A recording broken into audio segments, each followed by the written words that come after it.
Good, you found me. Did you see the post just now on the blog? Yeah, I don't know how many people are going to catch up with us, but I'm glad that you saw it. How are you? pretty good. How about yourself? Oh, pretty good. Same stuff, different day, huh? Yep. Yeah. Did you have a nice Mother's Day with your mom? Yes, I did. Oh, good. What'd you guys do? We made breakfast for her, and then we all just sat on her bed and just ate breakfast while we were watching TV. And then we all got ready for the day. And then we were in the garden just talking. And then her friends came over, and then that was it. Ah, well, it sounds sweet. I'm glad she had a good day. Yeah, me too. So while we wait to see if anybody else shows up, tell me what you thought about that part two. What did you think? Of the book? Yeah. Um, Did you have any? see, Did you have any questions for me, or did you read it? I I skimmed. Well, to be honest, I didn't read it Okay. because I didn't have any time this weekend. All Um, right. but I'm looking at it right now, Okay. and I'm a bit confused on if who is a because I remember there's this one part where someone was a fake captain or something, Mm-hmm. and they were faking their injury to not go to war. I remember that part. Okay. Um, So that was Captain Yossarian, who actually is a captain. ah, But you're right that he was acting like he was filling in different names for himself and messing up the letters that he was supposed to be censoring. mhm. And that was, I noticed that also on the course blog, for some reason, the posts that I put up for Thursday and Friday's meetings and agendas didn't go up. And sometimes if I log off too fast, they'll get stuck in drafts. Mhm. So I realized and I reposted them today. But one of the posts was about um, how the characters were portrayed. Because remember how we talked about soldiers are usually portrayed as really honest and honorable, and these guys are portrayed very differently. Do you remember we talked about that last week? Yes. Yeah. So my first question in the post, and maybe this is good for us to review out loud. And hi, Odalise, we're just talking about the beginning of Catch 22. Um, why did the author portray these soldiers as such irresponsible goofs? It's probably the reality of what go through of what go blah, of what people go through as like when they have to serve in the war if they were ever to be drafted in. Okay. So on one hand, you're right. It makes it more relatable because they're actually people who make mistakes and do stupid stuff, kind of like all of us at some point or another. Yeah. But what else did we talk about? Do you remember what satire is? No. Okay, Odalise, do you remember by any chance?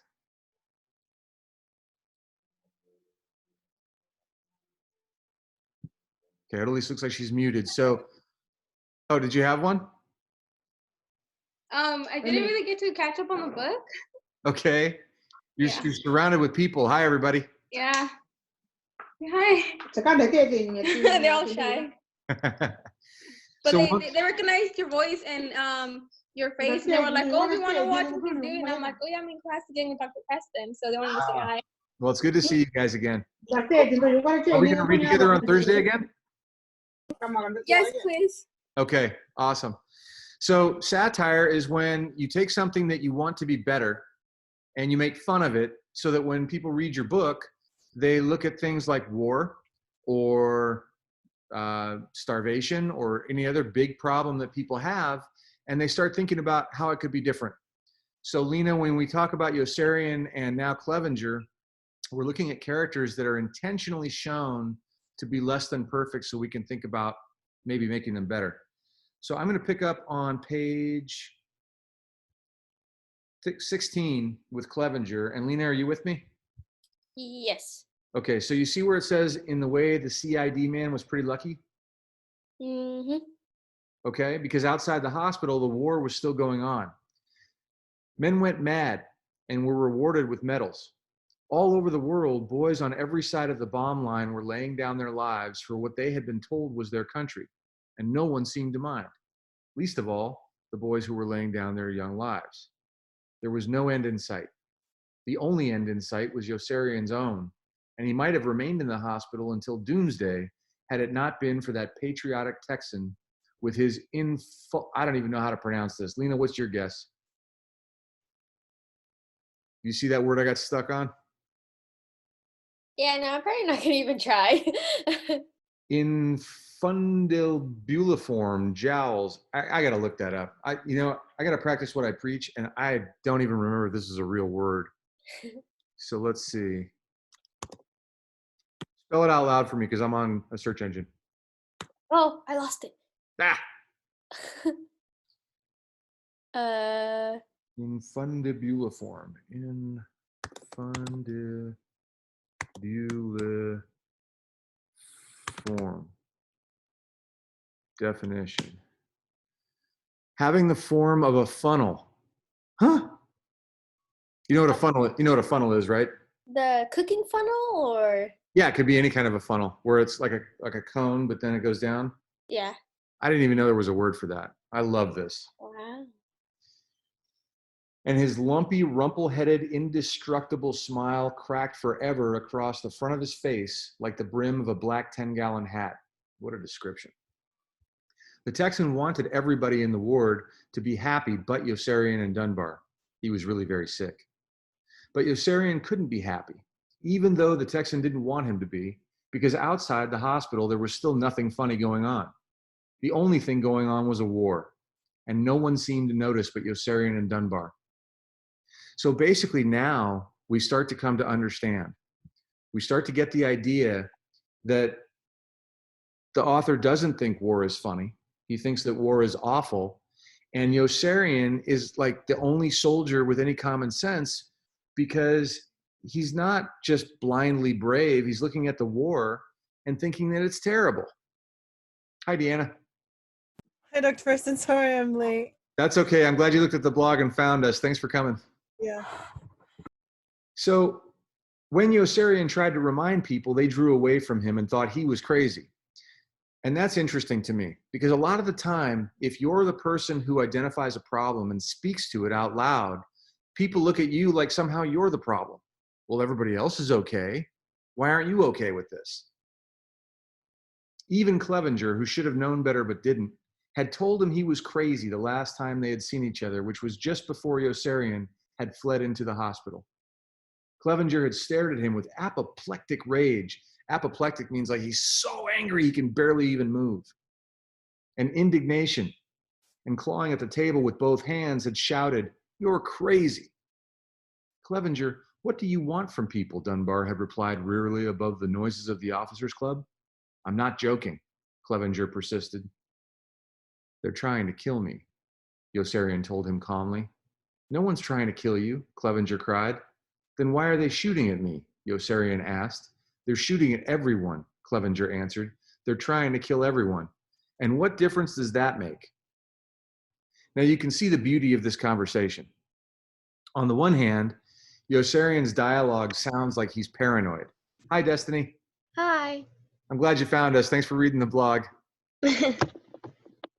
So Yossarian says they're trying to kill me. Now, if anybody walks up to you and says, "They're trying to kill me," that sounds like Looney Tunes, right?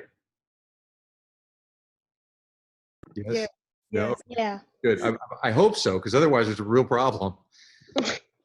But at the same time, if you're in a war and the entire other side is trying to kill you, factually, that's a true statement.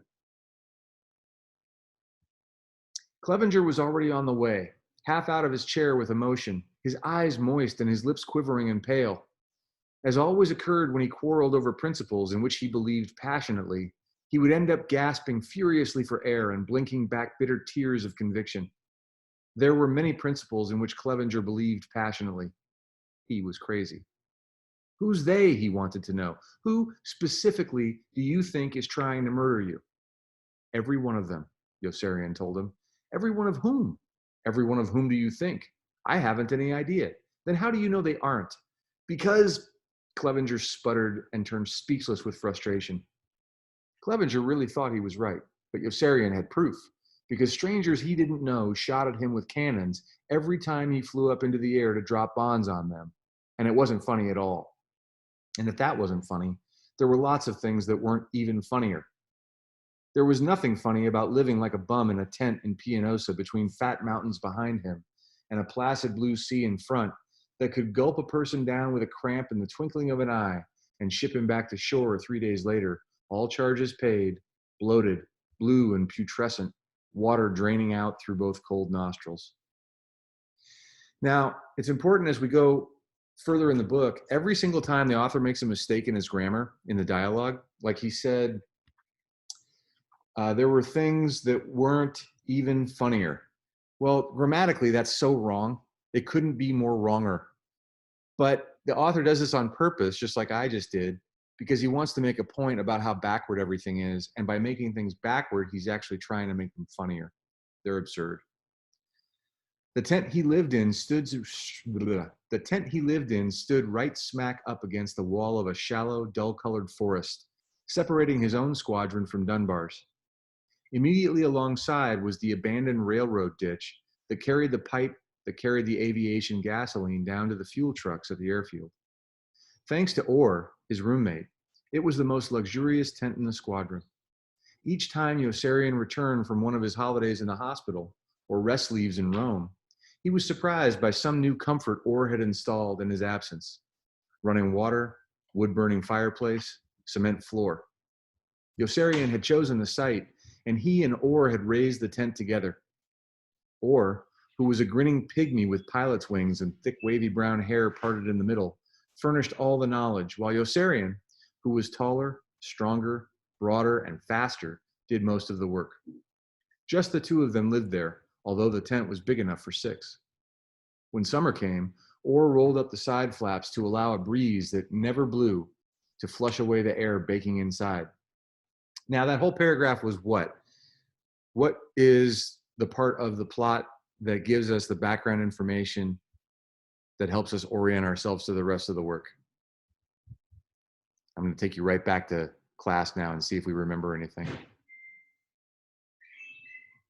you remember me talking about the plot and having that whole diagram? Is it the exposition? Ah, Destiny, I feel like I'm teaching for a living again. Thank you. You're right. Immediately next door to Yossarian was Havermeyer, who liked peanut brittle and lived all by himself in the 2-man tent, in which he shot tiny field mice every night with huge bullets from the .45 he had stolen from the dead man in Yossarian's tent. On the other side of Havermeyer stood the tent McWatt no longer shared with Clevenger, who had still not returned when Yossarian came out of the hospital. McWatt shared his tent now with Nately, who was away in Rome courting the sleepy, I don't know if Odalise's kids are still on here, but the sleepy are, I'll put it in the chat.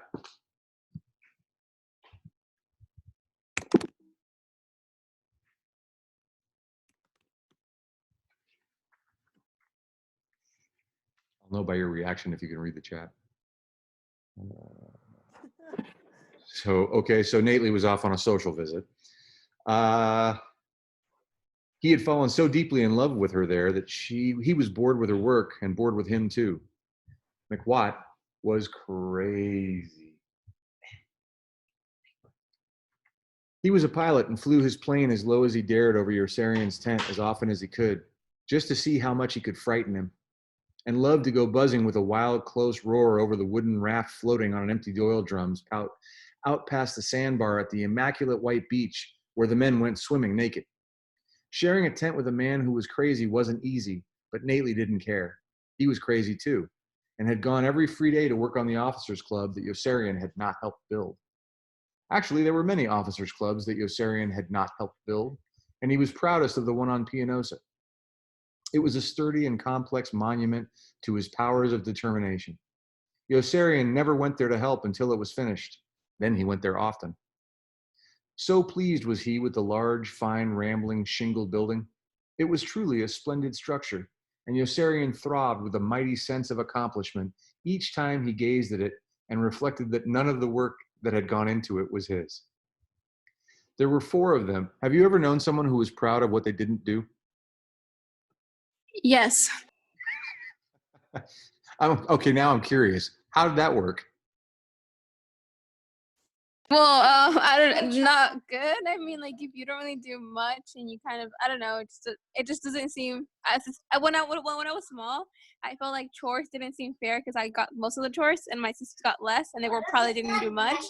But now it's kind of like the opposite because we all have to do things. So I don't know, it's different. I think for every situation. Okay. So again, here in Yossarian, we're talking about a man who doesn't want to be a part of what he's supposed to be a part of. So if he doesn't do it, he's happy about that.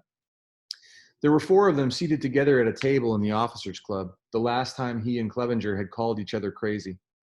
They were seated in back near the crap table on which Appleby always managed to win. Appleby was as good at shooting crap as he was at playing ping pong, and he was as good at playing ping pong as he was at everything else. Everything Appleby did, he did well. Appleby was a fair-haired boy from Iowa who believed in God, motherhood, and the American way of life, without ever thinking about any of them, and everybody who knew him liked him. I hate that son of a bitch, Yossarian growled. The argument with Clevenger had begun a few minutes earlier when Yossarian had been unable to find a machine gun. It was a busy night. The bar was busy, the crap table was busy, the ping pong table was busy. The people Yossarian wanted to machine gun were busy at the bar, singing sentimental old favorites that nobody else ever tired of.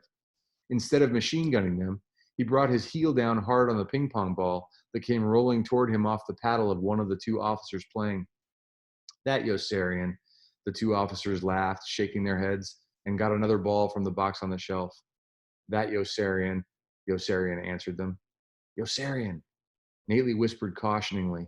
You see what I mean? Asked Clevenger. The officers laughed again when they heard Yossarian mimicking them. That Yossarian, they said more loudly. That Yossarian, Yossarian echoed. Yossarian, please, Nately pleaded. You see what I mean? Asked Clevenger. He has antisocial aggressions. Oh, shut up, Dunbar told Clevenger. Dunbar liked Clevenger because Clevenger annoyed him, and that made the time go slow. This is the second time this has come up. Remember on Friday we talked about time flies when you're having fun. So the things that make Dunbar's life last longer are the annoying, boring things. So that's why he likes Clevenger. It's kind of like, imagine if you had a class and you really didn't want the end of the day to come, but your teacher was so boring that it made that class go forever. So for once, you actually appreciated that teacher because the class seemed like it was never going to end. It's ridiculous, but that's the way he writes. Appleby isn't even here, Clevenger pointed out triumphantly to Yossarian. Who said anything about Appleby? Yossarian wanted to know. Colonel Cathcart isn't here either. Who said anything about Colonel Cathcart? What son of a bitch do you hate then? What son of a bitch is there? I'm not going to argue with you, Clevenger decided. You don't even know who you hate. Whoever's trying to poison me, Yossarian told him. Nobody's trying to poison you. They poisoned my food twice, didn't they? Didn't they put poison in my food during Ferrara and during the great big siege of Bologna? They put poison in everybody's food, Clevenger explained. And what difference does that make? And it wasn't even poison, Clevenger cried heatedly, growing more emphatic as he grew more confused. As far back as Yossarian could recall, he explained to Clevenger with a patient smile, somebody was always hatching a plot to kill him. There were people who cared for him and people who didn't, and those who didn't hated him and were out to get him. They hated him because he was a Syrian, but they couldn't touch him, he told Clevenger, because he had a sound mind and a pure body and was as strong as an ox. They couldn't touch him because he was Tarzan, Flash Gordon. He was Bill Shakespeare. He was Cain, Ulysses, the Flying Dutchman. He was Lot in Sodom, Deirdre of the Sorrows, Sweeney and the Nightingales among trees. He was miracle ingredient Z247. He was crazy, Clevenger interrupted, shrieking. That's what you are, crazy.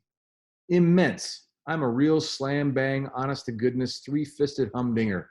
I'm a bona fide supraman. Superman? Clevenger cried. Superman? Supraman, Yossarian corrected. Hey, fellas, cut it out, Nately begged with embarrassment. Everybody's looking at us. You're crazy, Clevenger shouted vehemently, his eyes filling with tears. You've got a Jehovah complex.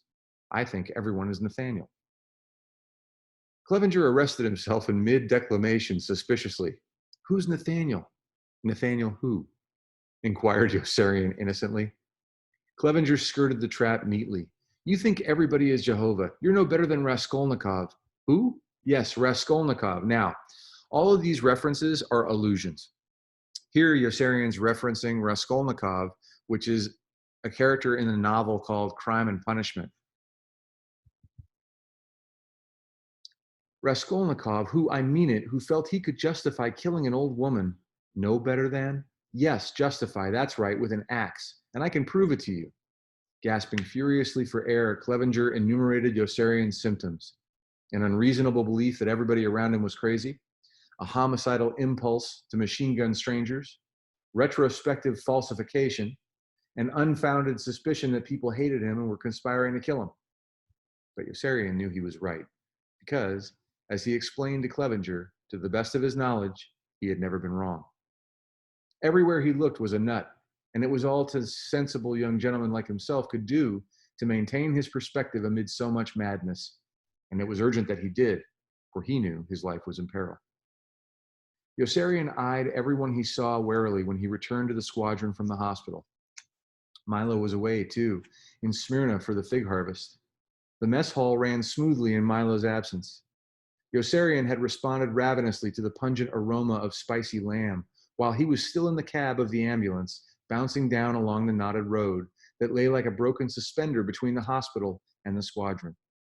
There was shish kebab for lunch, huge, savory hunks of spitted meat sizzling like the devil over charcoal after marinating 72 hours in a secret mixture Milo had stolen from a crooked trader in the Levant, served with Iranian rice and asparagus tips, parmesan, followed by cherries jubilee for dessert, and then steaming cups of fresh coffee with Benedictine and brandy. The meal was served in enormous helpings on damask tablecloths by the skilled Italian waiters Major de Coverley had kidnapped from the mainland and given to Milo. It sounds delicious. Doesn't sound like a military meal at all. Yossarian gorged himself in the mess hall until he thought he would explode, and then sagged back in a contented stupor, his mouth filmy with a succulent residue. None of the officers in the squadron had ever eaten so well as they ate regularly in Milo's mess hall, and Yossarian wondered a while if perhaps it wasn't all worth it. But then he burped and remembered that they were trying to kill him, and he sprinted out of the mess hall wildly and ran looking for Dr. Nika to have himself taken off combat duty and sent home. He found Dr. Nika in sunlight, sitting on a high stool outside his tent. 50 missions, Dr. Nika told him, shaking his head. The colonel wants 50 missions, but I've only got 44. Dr. Nika was unmoved. He was a sad, bird-like man with a spatulate face and scrubbed, tapering features of a well-groomed rat. 50 missions, he repeated, still shaking his head. The colonel wants 50 missions. So that brings us to part 3. Now, all of these parts are only a couple pages apiece. So can I ask that we'll all read part 3 independently, come back. I'll put up a couple questions on the blog just so you can make sure you're getting the main points. And then tomorrow we'll read part 4 together. Yeah. Yeah. Does that work? Okay, great. Before I go on and before we close, does anybody have any questions about today's reading or the AP exam if you're taking that, or life in general?